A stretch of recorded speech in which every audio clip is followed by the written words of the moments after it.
the most important things in crocheting is you don't get sad when you have to pull your work, because you want it to be consistent.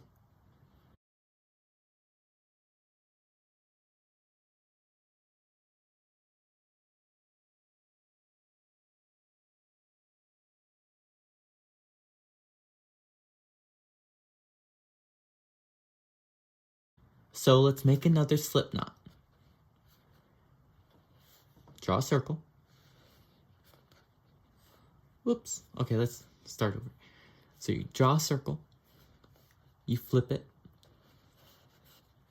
you grab that yarn that's in the middle, grab the tail, and pull tight.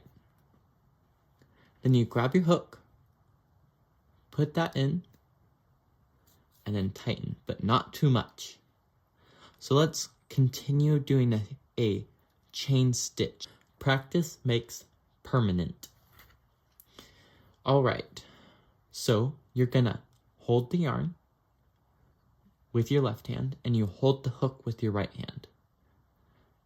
You yarn over and pull through. Now, crocheting can be frustrating when you're trying to grab the yarn but you can't.